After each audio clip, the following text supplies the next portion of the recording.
Bismillah,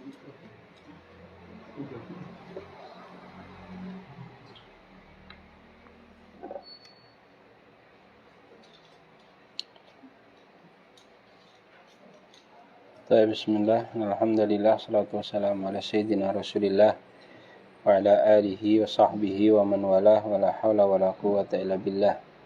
Amma ba'du. Masuk ke mana ini? Oh ya. Qala rahimallahu ta'ala faslun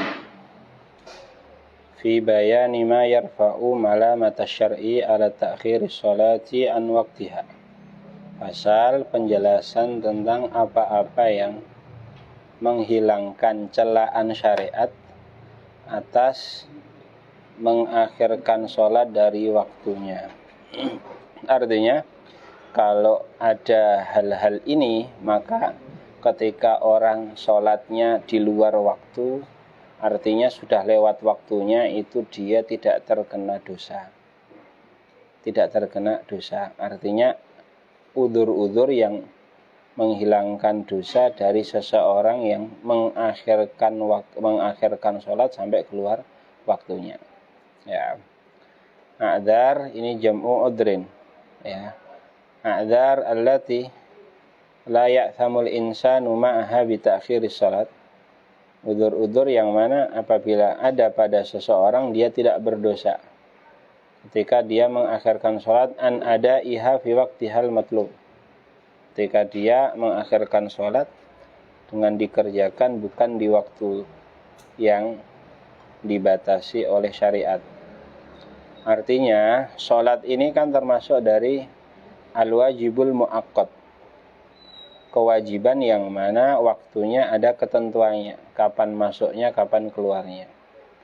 Sholat sebelum waktunya tidak sah. Sholat di luar waktunya itu dosa kalau tidak ada alasannya. Nah, alasannya itu apa saja, ini dia yang akan disebutkan. Isnani, ada 2. Sebagian menyebutkan 4 dengan ditambahkan al-ikrah sama al-jam'u. Ikrah sama jam'u. Di sini disebutkan 2. Isnan. Al-awwal an-nawmu, yang pertama tidur. Bisyartin alla yata'ammadahu fil waqti ma'a ilmihi min adatihi annahu la yakumu illa ba'dal waqti. Wa lam yakun indahu man yuqiduhu min nawmihi fil waqti. Yang pertama tidur. Dengan catatan tidak menyengaja untuk tidur fil waqti padahal sudah masuk waktunya. Ma'ilmihi, padahal dia tahu min adatihi, kebiasaan dia ini annahu la yakumu illa ba'dal waqti. Dia itu sudah sadar kalau dia tidur itu pasti bandang waktu. Bandang tidurnya sampai keluar waktu sholat. Dan sudah tahu waktu sholat sudah masuk, masih menyengaja untuk tidur. Tidak nyuruh orang lain bangunkan, atau kalau sekarang tidak memasang alarm. Yang seperti ini tidur yang kapan kondisinya orang dimaklumi karena tidur, kapan tidaknya. Nah, kalau yang seperti tadi berarti tidak dimaklumi. Nah, berbeda halnya kalau tidurnya sebelum masuk waktu sholat. Artinya kalau zuhur ya tidurnya jam 11. Itu kan memang dia belum punya kewajiban apapun karena waktu sholat belum masuk. Waktu sholat belum masuk. Nah, maka kalau tidur qabla dukhuli waktu sholat, maka kalaupun belandang nanti tidak dihitung berdosa. Ya. Yang kedua, atau dia sudah masuk waktu sholat, cuma ya kebiasaan dia kalau tidur itu tidak sampai bandang keluar waktu sholat, maka ini tidak apa-apa. Kalaupun toh nanti ternyata belandang, maka dia tidak dihitung berdosa. Ya. Yang ketiga, dia tahu ini waktu sholat sudah masuk, dan kalau dia tidur itu belandang, artinya bablas sampai keluar waktu, tapi dia sudah antisipasi dengan meminta orang lain untuk membangunkannya, atau paling tidak sudah masang alarm, tapi belandang juga. Oh, yang seperti ini tidak berdosa. Ya. Adapun kalau dia sudah tidak nyuruh orang bangunin, sudah masuk waktu sholat malah tidur, padahal dia tahu Biasaan dia kalau tidur itu yang bablas, yang seperti ini, maka dia tidak diudzur. Maka nanti dia berdosa. Dosa karena nekat tidur, dosa juga ternyata mengakhirkan sholat sampai keluar waktunya. Yang kedua, an-nisyan, lupa. Idza lam yansha' an taksirin, kalau kelupaan tersebut tidak berangkat dari taksir, sesuatu yang dilarang atau keteledoran. Intinya ma lam yansha' an manhiyin anhu, selama kelupaan itu bukan karena sesuatu yang dilarang, baik itu nahyu tahrim atau nahyu karohah. Baik larangan itu sesuatu yang makruh atau sesuatu yang haram. Artinya apa? Artinya kalau dia lupanya itu karena sesuatu yang dilarang, baik dilarang di sini artinya makruh atau sesuatu yang diharamkan, maka lupa ini bukan sebuah alasan. Artinya dia tidak mendapatkan udzur, tidak mendapatkan udzur. Ya. Kala bisatran, satran itu catur ya. Ini kan hukumnya makruh. Tapi meskipun hukumnya makruh, kalau ternyata membuat orang lupa sehingga tidak sholat, artinya sampai keluar waktunya belum sholat, maka ini tidak dimaklumi, tidak mendapatkan udzur. Ya. Wa illa fala yu'dzar lahu ma'ahu. Maka ya kalau ternyata berangkatnya dari sesuatu yang dilarang atau keteledoran, baik main catur atau bahkan judi, ini yang diharamkan, lalu sampai lewat waktu sholat dia belum sholat, maka ini fala yu'dzaru lahu, maka dia tidak mendapatkan udzur. Lah ini apa sih fungsinya, kenapa kita membicarakan ini dimaklumi apa tidak dimaklumi? Karena nanti ada kaitannya dengan apakah dia harus segera mengqadha apa tidak, ini kan. Wa fa'idatu al-a'dzar jam'u udhrin bidhammil aini ma'a sukuni dal. Jadi a'dzar jamak daripada udhrun. Udhrun a'dzarun. Faedahnya apa? Ya, wa huwa ma yarfa'u mu'akhadatan min asy-syari'i bi fi'li syai'in wa tarkihi ala man qama bihi. Udzur itu dia pertama menentukan statusnya orangnya berdosa apa tidak. Kalau dia ma'dzur artinya dimaklumi berarti tidak berdosa. Kalau tidak dimaklumi berarti dia berdosa. Itu konsekuensi pertama. Konsekuensi kedua seperti yang saya sebutkan tadi itu. Kalau dia tidak ma'dzur, tidak dimaklumi, maksudnya tidak memenuhi syarat tadi yang disebutkan, maka nanti kewajiban mengqadhanya itu alal faur, harus segera. Harus segera. Semakin dia tangguhkan, semakin dia berdosa. Tapi kalau dia ma'dzur, artinya ada alasannya, dan alasan itu dibenarkan, maka mengqadha pada saat itu statusnya alat tarafi, tidak alal faur. Alat tarafi berarti longgar. Oh, tinggal ngumbahi sik ora apa-apa. Tinggal mencuci pakaian dulu enggak apa-apa. Oh, tinggal makan dulu enggak apa-apa. Berbeda kalau qadha tadi itu berangkat dari sesuatu yang tidak dimaklumi. Seperti tidur yang tadi, tidur sudah tahu kalau dia tidur bablas, tidak nyuruh orang bangunin dan waktu sholat sudah masuk. Wah, itu nanti dia harus segera mengqadha begitu dia ingat. Semakin dia tangguhkan nanti semakin dia berdosa.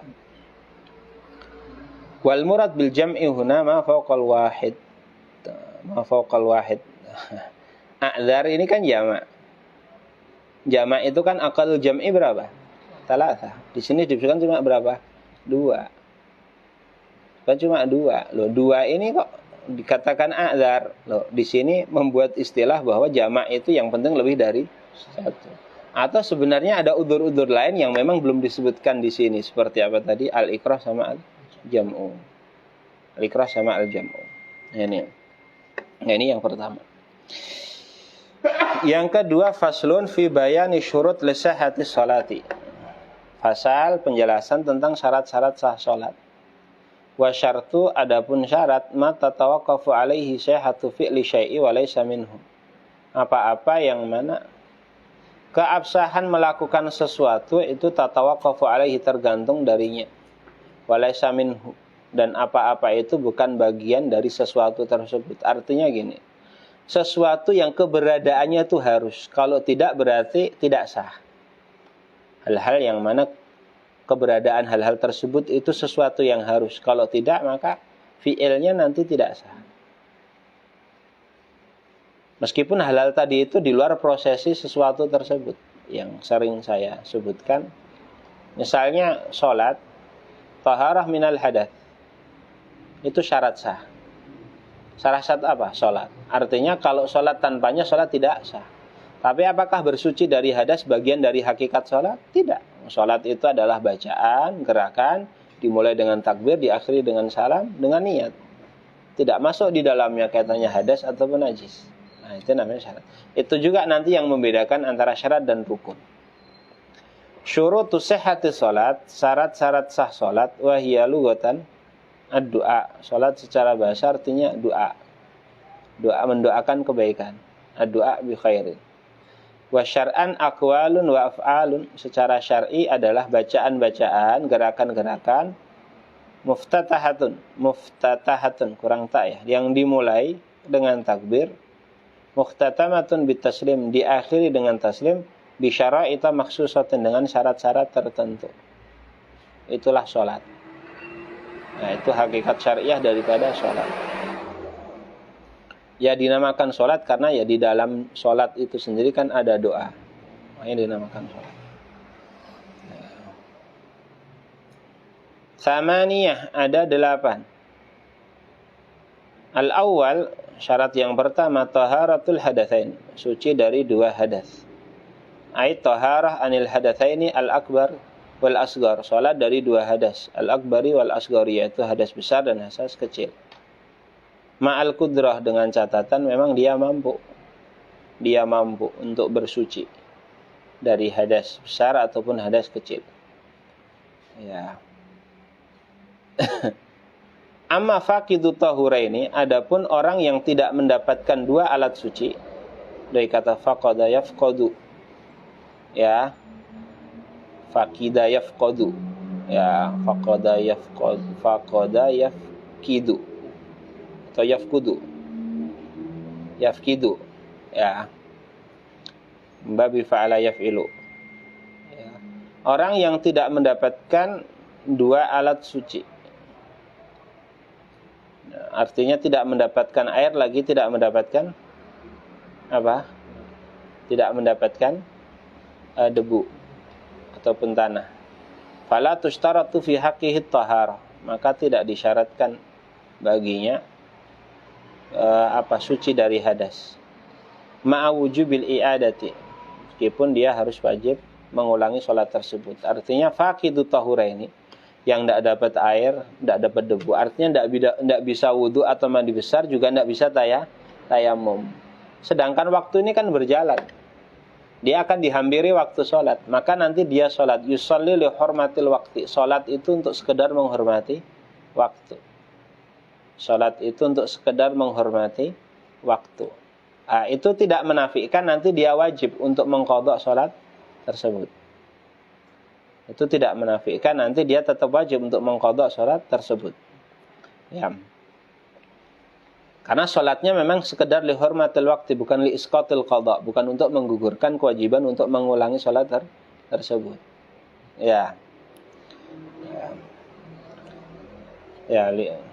Iadah mengulangi, ya. Iadah ini mengulangi, artinya ya memang ada kemungkinan nanti waktunya belum keluar, maka statusnya bukan qadha. Tapi kalau nanti waktunya sudah terlanjur keluar, nanti dinamakan apa? Qadha, ya. Wasani, yang kedua, taharah anin najasah, suci dari najis. Allati la yu'fa anha, najis yang tidak dimaafkan. Ya, akainah fi thawbi, yang mana najis tersebut berada di pakaian. Lah ini suci dari najis. Najis di sini catatannya najis yang tidak dimaafkan. Adapun najis yang dimaafkan seperti darah bekas berbekam atau luka atau kotoran lalat, ya, yang seperti itu maka statusnya dia dimaafkan. Fitsaubi, dimaafkan, baik najis suci dari najis di pakaiannya. Atsaub artinya malbus. Fitsaubihi, fitsaub malbusihi, di apa yang dia pakai, min kullin mahmulihi, dari setiap apa yang dia bawa. Wa in lam yataharrak bi harakati, meskipun tidak bergerak dengan gerakan dia. Kadzali thawbihi tawil, seperti ujung pakaiannya yang panjang. Misalnya dia pakai jubah, pakai sorbannya memanjang sekian 10 meter misalnya. itu kan dia nggak akan, ujung sorbanya kan nggak akan gerak, ikut gerak kalau dia bergerak. Itu pun masih masuk kategori apa? Malbus ataupun thawb. Kenapa? Karena dia mahmul, dibawa. Ya. Jadi untuk mahmul, apa yang dibawa oleh orang yang sholat ini tidak disyaratkan harus yataharraku biharakati. Wa taharah anin najasah, ya, suci dari najis. Fil badani, di badan, wa minhu, dan termasuk juga dari taharah anil badan di sini adalah dakhilu fammihi wa ainihi wa anfihi. Artinya ya apa itu mulutnya, bagian dalam matanya dan hidungnya.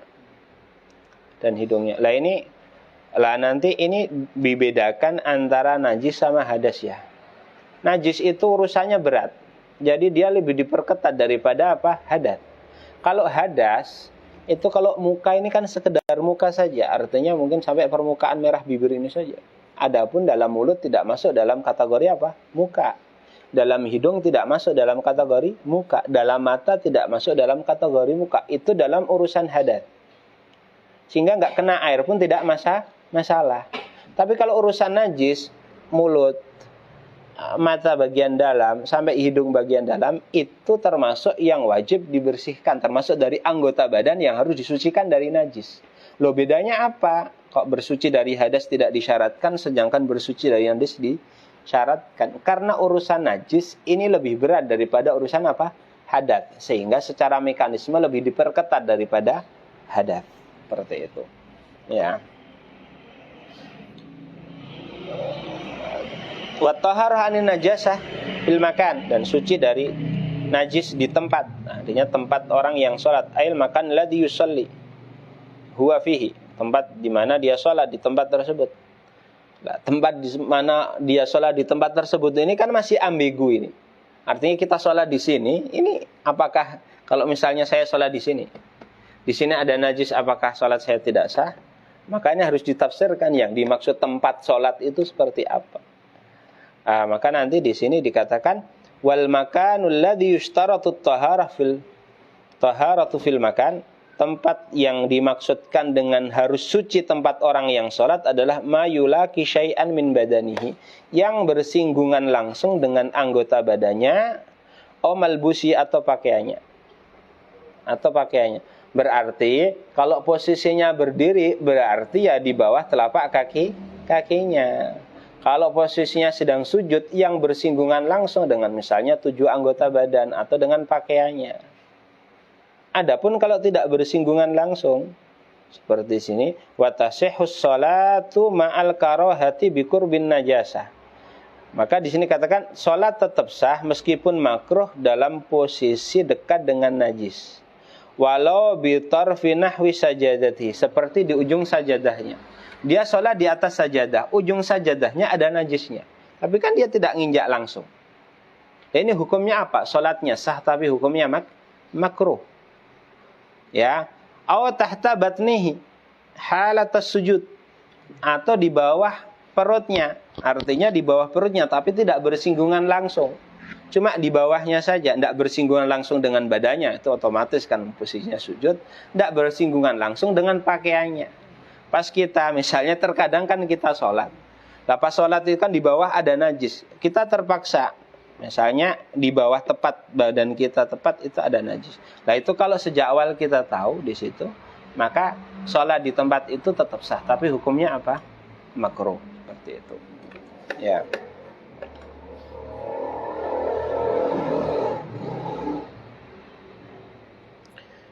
Wasalis yang ketiga satrul aurah, menutup aurat. Aurat secara bahasa itu artinya an-naqsu wal mustaqbah, yang dianggap buruk, kekurangan atau yang dianggap buruk. Dinamakan aurat yaitu kalau ditampakkan orangnya dianggap bukan orang baik. Ya. Wasatrul aurah,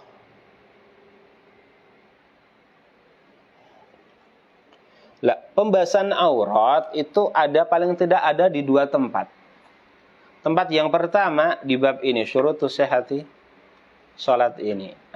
Aurat dalam bab ini artinya mayajibu satruhu, yang wajib untuk ditutupi. Yang wajib untuk ditutupi ketika sholat. Yang wajib ditutupi ketika sholat. Ada lagi aurah nanti dalam babun nikah. Persisnya nanti bab khitbah. Aurah di situ artinya adalah ma yahrumun nadhar ilaihi, yang haram untuk dilihat.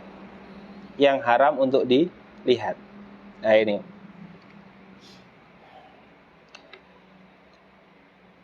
Satrul aurati, menutup aurat. Indal kudrati, ketika mampu. Bikulli jurmin, dengan setiap benda. Benda di sini artinya harus ada bendanya. Sekedar misalnya kulit kita pokoknya kita pakai tinta misalnya, sehingga warna kulitnya tertutupi. Tapi kan tidak ada benda yang menutupinya, maka ini belum sah. Sehingga mayamna'u launal basyarati, yang menghalangi warna kulit untuk nampak di sini, maksudnya harus menggunakan benda tertentu. Adapun kalau sekedar misalnya kita cat kulit kita dengan tinta sehingga cuma warna saja ketutupan tapi tidak ada benda yang menutupinya, maka itu belum cukup. Makanya bikulli jurmin tahirin, yang suci, yamna'u an ru'yati launil basyarah, menghalangi terlihatnya warna kulit. Nah, misalnya pakaiannya transparan, meskipun setebal galon misalnya, tapi transparan, kelihatan warna kulitnya. Sah apa tidak sah ini? Ini tidak sah. Ya. Wa in kana bimakanin khalin an a'yunin nas, meskipun di tempat yang kosong, tidak kosong dari pandangan manusia. Au fi dzulmatin, atau dalam posisi gelap. Kenapa? Tetap wajib untuk ditutupi. Ya dia apa itu? Artinya wong di sini situ bahkan harus tertutupi dari pandangan mata jin dan malaikat misalnya. Ya. Wa'lam annal wajiba satruha fi sholati min a'la badanihi wa min jawanibihi la min aswalihi. Ini yang wajib untuk ditutup itu adalah artinya dari terlihat dari atas atau samping. Artinya jangan sampai aurat terlihat dari atas atau dari samping. Adapun kalau dari bawah, maka itu tidak masalah. Ini beda halnya dengan babu khuffain. Kalau khuffain itu terlihat dari atas justru tidak masalah. Yang bermasalah kalau terlihat dari apa? Bawah. Ya, ataupun samping. Nah ini misalnya orang sholat di atas lantai berapa gitu ya, tidak pakai kosongan dalamnya, kelihatan dari bawah misalnya. Loh ini berarti auratnya kelihatan? Enggak. Kalau kelihatan dari bawah enggak masalah. Atau misalnya posisinya sujud, sarungan tapi celananya mungkin cuma pakai celana dalam saja. Pas sujud kok terlihat bagian dari pahanya misalnya. Oh seperti itu enggak batal, karena keterlihatannya bukan dari atas atau samping, tadi dari bawah, seperti itu. Ya. Warabi, yang keempat, istiqbalu ainil kiblati. Lah ain ini mazhab Syafi'i, beda sama mazhab Malik. Mazhab Malik cukup jihahnya saja, arahnya saja. Ini harus betul-betul menghadap kiblat, yaitu Ka'bah. Ka'bah. Yaqinan fil qurbi, ini harus pasti 100% tepat. Kalau posisinya dekat di sini maksudnya antara dia dan Ka'bah tidak ada penghalang. Wa dhannan fil bu'di, atau sekedar menduga kuat, tepat menghadap kiblat ketika posisinya jauh. Seperti kita ini kan untuk memastikan 100% mana bisa. Tapi kita harus menduga kuat bahwasanya sholat kita sudah menghadap ke kiblat, yaitu menghadap ke Ka'bah. Ya. Fi jami'i sholatihi, di seluruh sholatnya. Wal muradu bihi al-istiqbal bisadri la bil wajhi liman shalla qa'iman. Lah ini menghadap ke arah kiblat itu yang jadi patokan apa? Lah ini dilihat posisinya.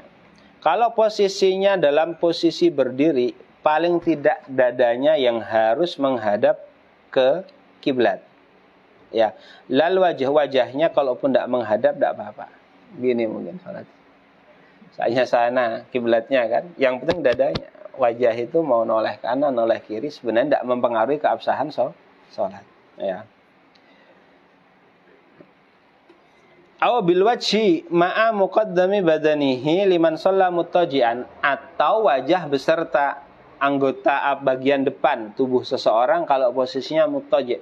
Muttaji' itu misalnya nih, lah ini sisi kanan seseorang ya. Sisi kirinya. Di sini mukanya dan dadanya. Posisinya berbaring gini. Nah, ini berarti wajah beserta badan bagian depan harus menghadap ke kiblat, menghadap ke Ka'bah. Nah. Wa bil wajhi ma'a ikhmisaihi liman shalla mustalqiyan. Kalau sholanya mustalqiyan harus gini. Nah, ini. Jadi di sini agak diganjel pakai apa? Bantal atau apa? Telapak kaki kedua-duanya menghadap kiblat, dada posisinya menghadap ke mana? Ke kiblat. Ya. Lah menghadap ke kiblat di sini kan bisa artinya hakikatan atau hukman. Betul-betul menghadap ke arah kiblat. Kalau posisinya berdiri kan memang menghadap ke arah kiblat ya. Tapi pas ruko, ini dada menghadap kemana ini? Ke bawah. Tapi secara hukum dia tetap menghadap ke kiblat. Ini yang dimaksudkan menghadap ke arah kiblat secara atau sujud. Sujud ini kan posisinya dada ini posisinya enggak secara hakikatnya enggak menghadap ke arah, enggak menghadap ke kiblat, tapi secara hukumnya dia dihukumi menghadap kiblat. Ya. Dan ini ini cabang permasalahan. Ya juzu tarku istiqbalil kiblati fi halatain. Ada dua kondisi tidak diwajibkan menghadap kiblat. Pertama fi syiddatil khaufi, ketika ya takut mencekam. Misalnya dalam kondisi peperangan, perang sudah berkecamuk. Ya, perang sudah berkecamuk, pedang sudah ketemu pedang. Sedangkan orang selama masih berakal wajib untuk sholat. Wajib untuk sholat. Maka ya dia sholat sebisanya. Atau misalnya kayak kemarin tuh Semeru meledak. Ya kan, erupsi kemarin itu. Lah itu orang kan terus gara-gara erupsi sholat tidak wajib kan. Tetap wajib untuk sholat. Lah gimana ini? Dia harus kabur gini. Ya sudah, sholatnya menghadap ke arah manapun. Sambil lari, sambil menyelamatkan diri terus dia sholat, sah-sah saja tidak masalah. Nah ini karena fisyiddatil khauf. Wa fi naflis safari wa fi naflil musafiri. Kalau orang safar dalam kondisi sholat nafilah dengan catatan safaron mubahan, safar yang mubah. Kalau safarnya safar yang haram seperti al-asi bisafarihi, orang yang safar dengan tujuan bermaksiat, atau orang yang awalnya tujuannya tidak maksiat tapi pertengahan jalan diubah menjadi tujuan maksiat, maka dia tidak boleh ngambil rukhsah ini. Raqiban aw masyian, baik dia dalam kondisi naik kendaraan atau dia dalam kondisi jalan kaki. Karena kalau jalan kaki, tapi kalau jalan kaki nanti diwajibkan menghadap ke arah kiblat di 4 posisi. Posisi takbiratul ihram, posisi ruko, posisi sujud, posisi duduk di antara 2 sujud. Ini podo wae sekalian. Di 4 posisi ini harus menghadap ke arah mana? Ke arah kiblat. Adapun pas tasyahud atau pas berdiri membaca Al-Fatihah atau surat, maka boleh sambil berjalan. Ya, nanti ya tergantung arahnya kemana. Arahnya ke selatan, ya sudah kiblatnya anggap saja ke selatan. Ya. Lah safar di sini tidak disyaratkan harus safar yang tawil. Safar pendek pun boleh, sekedar orang keluar dari daerahnya. Seandainya sampai daerah tersebut sudah tidak mendengar azan dari daerahnya, itu sudah diperbolehkan. Lah jadi ada rukhsah-rukhsah yang itu berlaku untuk safar yang panjang, ada rukhsah-rukhsah yang berlaku untuk safar yang panjang ataupun pendek. Yang berlaku khusus safar yang jauh, yaitu 2 marhalah atau sekitar 84 km, itu 4 hal. Pertama jamak, yang kedua qasar, yang ketiga tidak puasa Ramadan di siang hari, ya, yang keempat mengusap khufaini 3 hari 3 malam.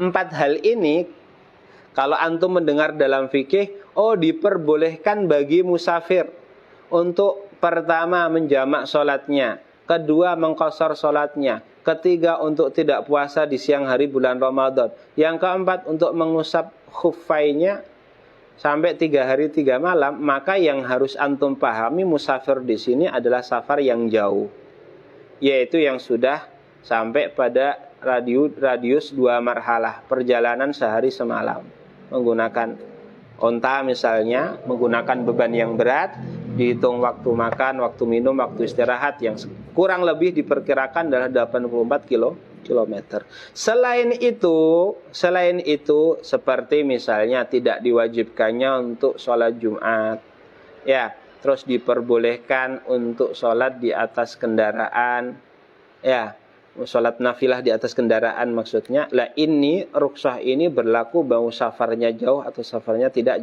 jauh. Ya. Wa aqallu musamma safar huna, yang bisa minimal yang bisa dikatakan safar di sini adalah dia safar ke tempat yang sekiranya dia tidak lagi mendengar nidaul Jum'ah, azan Jumat dari daerahnya. Nah ini faidah maratibul kiblati, ya, maratibul kiblati, tingkatan-tingkatan kiblat, artinya maratibu ma'rifatil kiblati, tingkatan-tingkatan mengetahui kiblat itu arba'ah, ada 4. Al-ula al-ilmu bil musyahadah, melihat langsung. Yang kedua khabaru thiqatin al-ilmin, yaitu informasi dari orang yang terpercaya yang melihat Ka'bahnya langsung. Berbeda kalau an istihadin, maka tidak masuk pada bab ini, tidak masuk pada level yang kedua ini. Ya, walau bi'alah, meskipun dengan alat seperti kompas. Ats-tsalitsah al-ijtihad, adalah ijtihad.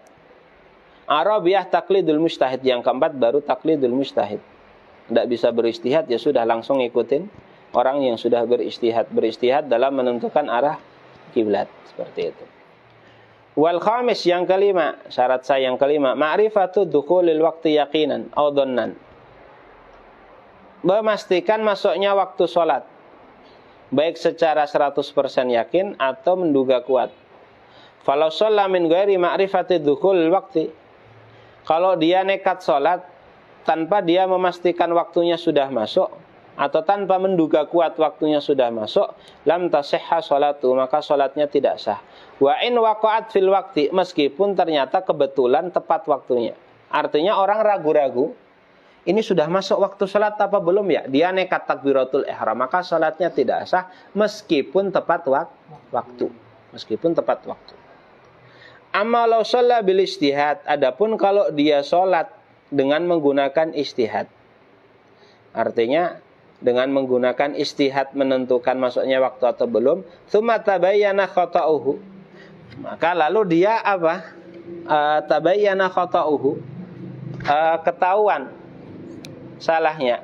Fa in kana alaihi fa'itatun, kalau dia ternyata memiliki tanggungan sholat min jinsiha, sejenis dengan sholat yang dia kerjakan, waqa'at anha, maka itu sudah menjadi penggantinya.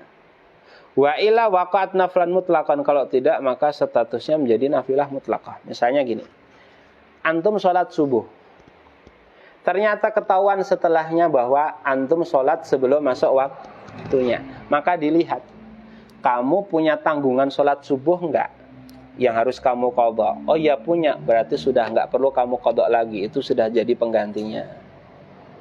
Oh, kamu punya tanggungan sholat subuh? Enggak punya tanggungan, ya sudah, alhamdulillah, itu dinilai sebagai sholat sunnah kamu. Sekarang kamu sholat subuh lagi. Sehingga disebutkan dalam teka-teki fikih, orang yang seumur hidupnya sholat subuhnya sebelum masuk waktunya, maka yang diwajibkan cuma mengqadha yang terakhir saja. Paham nggak ini? Paham nggak? Siang-siang gini biasanya susah nyernanya. Gini, sekali lagi tadi ya, kalau sholat sebelum waktunya, lalu tiba-tiba dia ketahuan, oh ternyata sholat saya jatuh sebelum waktunya. Ini kan kalau dia punya tanggungan sholat yang semisal, maka kan dianggap sebagai apa? Penggantinya kan. Kalau tidak punya, dianggap sebagai sholat nafilah. Taruhlah 30 hari, dia ternyata sholat subuhnya sebelum masuk waktunya, baru ketahuan. Sholat pertama sudah langsung diqadha sama hari yang kedua. Paham enggak? Hari yang kedua otomatis diqadha sama hari yang ketiga. Ketiga, begitu seterusnya. Tinggal berarti sholat yang terakhir yang harus dia qadha. Paham enggak ini? Nah, maka ya, kalau sekarang, wah ini ternyata sholat kita selama ini apa? Sebelum masuk waktunya kita harus mengqadha sholat seluruhnya. Enggak, kalau dalam madzhab berarti ini enggak. Karena secara otomatis sholat yang salah di hari kedua itu sudah dianggap menggantikan sholat yang salah di hari yang pertama. Ini dia.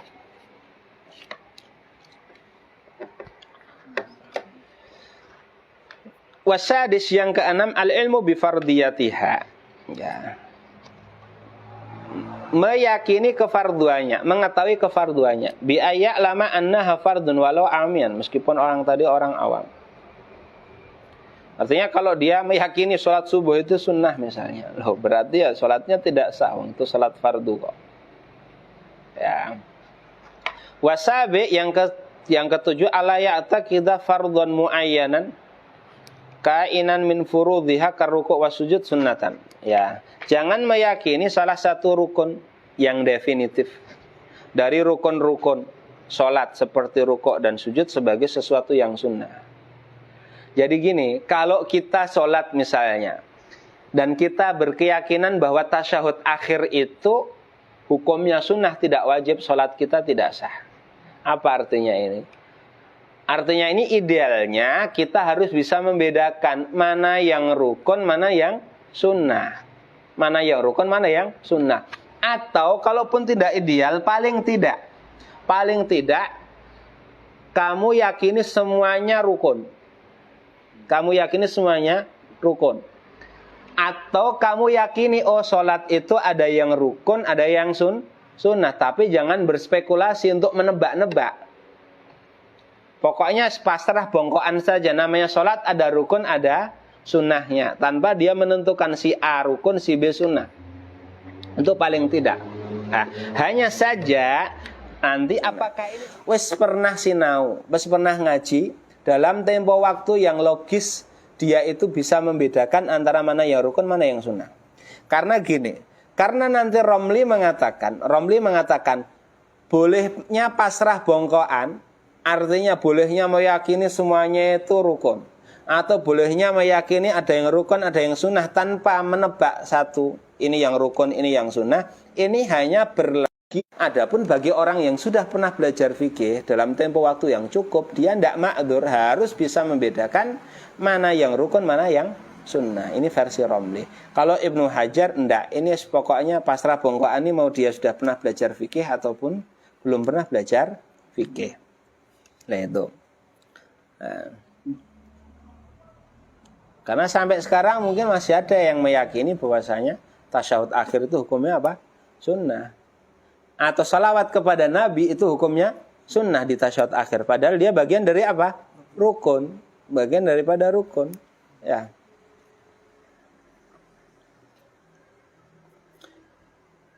Wa dzalika li alla yuaddi ila ihmalihi li jawazi tarki sunnati wa ihmaluhu mukhil i'tidad sihhati salat, supaya tidak ya nanti dia tidak terus meremehkannya. Kalau meremehkan itu, kalau dia meyakini sunnah kan dia tinggalkan, itu hukumnya sah-sah saja. Nah ini kan mempengaruhi keabsahan sholat. Wathamin yang ke-8, istinabul mubtilat, menghindari hal-hal yang membatalkan sholat. Kakashfil aurati amdan, seperti misalnya menyingkap aurat dengan sengaja. Wa ghairihi mimma sayati bastuhu insyaallah, dan juga pembatal-pembatal yang lainnya. Tanbih, innama lam yadhkuril musannifu al-islam wa tamyiza ma'annahuma min syurutis salati aidan lima ulima mimma sabaqa an min kaunihima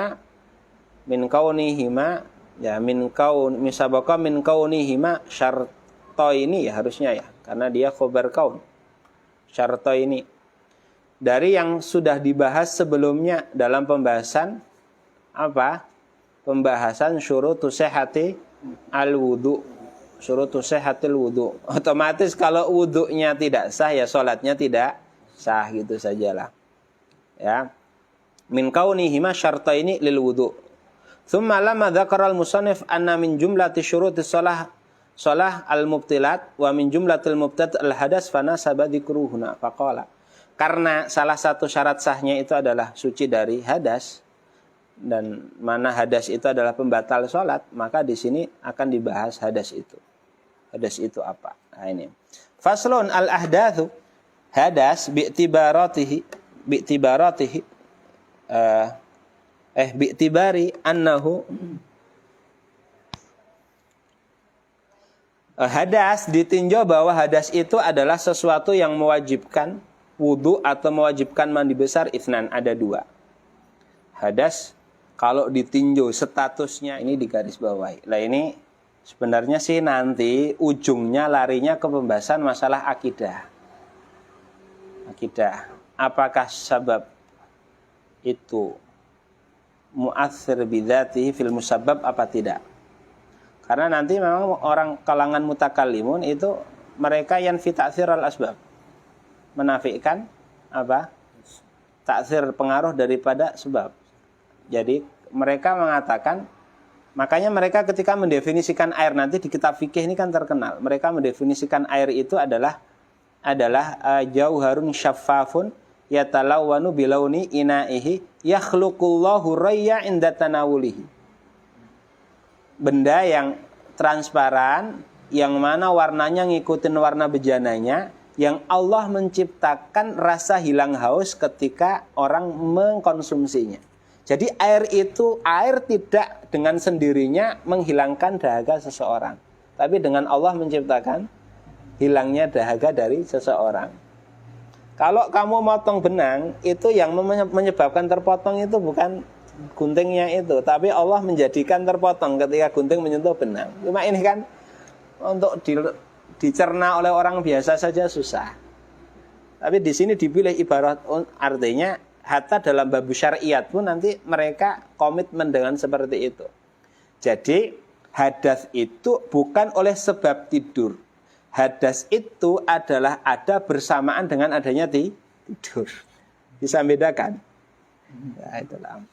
Anggap saja ginilah, anggap saja ma'u jabal wudu itu saja sudah cukup, tidak perlu ma'a wujudihi ini. Ma'u jabal wudu yang mewajibkan adanya apa? Wudu.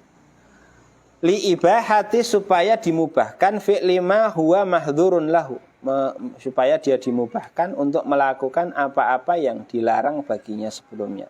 Kas salat, seperti salat.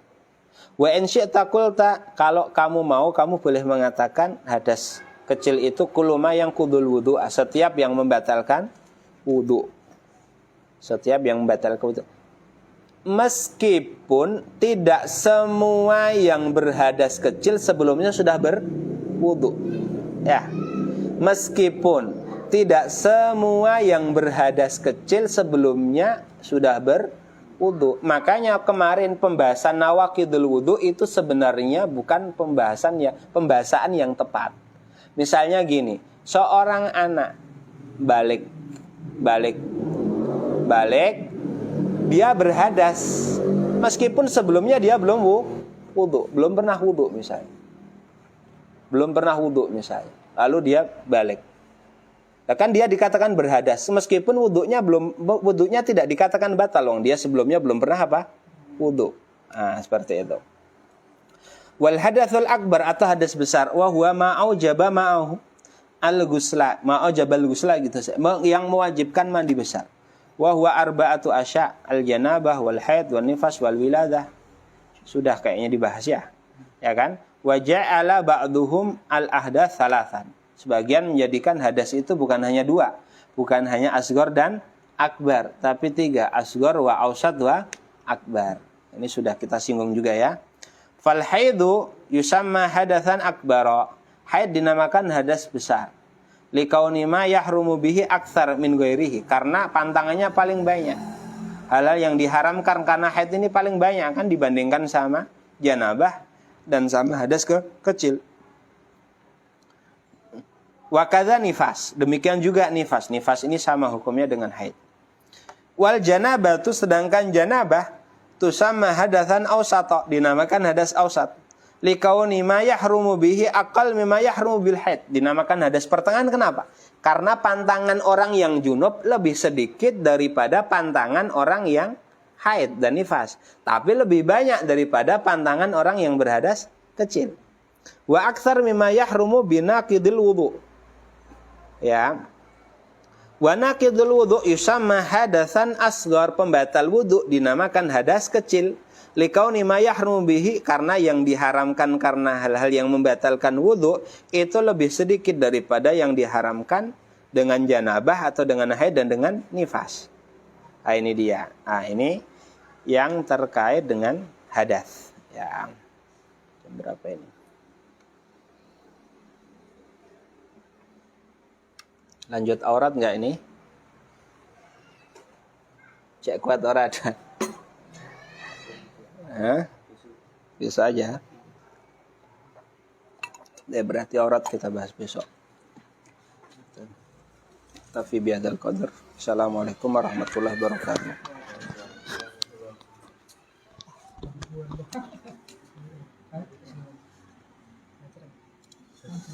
Ya, yang tentang menghormati waktu. Kan itu kan di Fathul Tahirain. Terus secara globalnya itu yang termasuk sholat untuk menghormati waktu itu apa aja?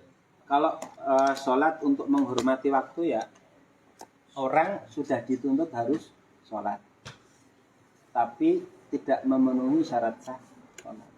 Misalnya pakaiannya najis, kan pakaian, kalau masalah pakaian nanti enggak.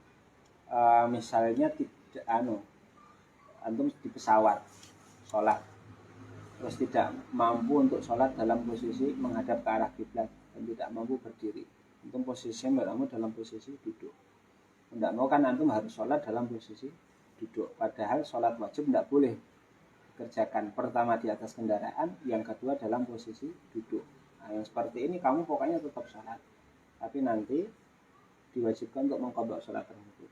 Ya gampangannya kayak sekarang antum naik bis lah, naik bis, misalnya naik bis antara sini ke Bekasi.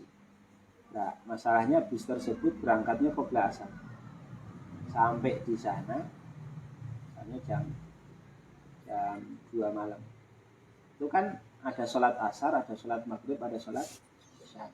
Oke lah, maghrib sama isya bisa antum jamak takhir. Lah asarnya ini, asarnya antum mau nggak mau, padahal bisnya nggak berhenti. Antum mau nggak mau kan sholat di atas bis. Cuma sholat antum di atas bis ini, nanti sholat lihormati waktu saja. Tetap antum mengqadha sholat asar. Nah, kurang lebih seperti itu. Terus gimana? Enggak, kalau ada udzur pokoknya qadha itu bukan alal qaul. Ini kan antum ada alasan yang alasan yang dibenarkan. Maka nanti qadhanya tidak harus segera saat itu. Ya.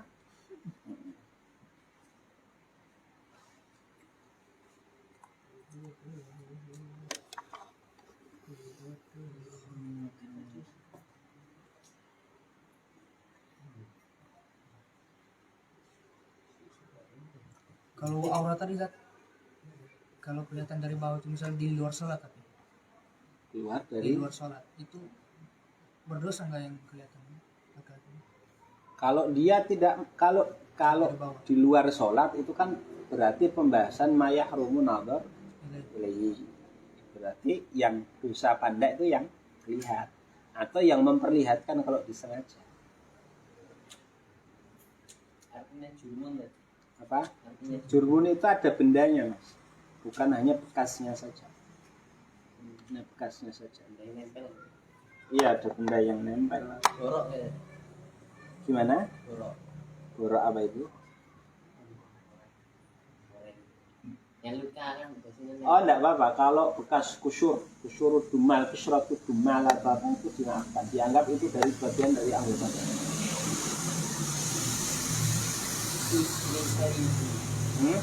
Maaf bisa izin. Soi. Telapak kaki. Ya.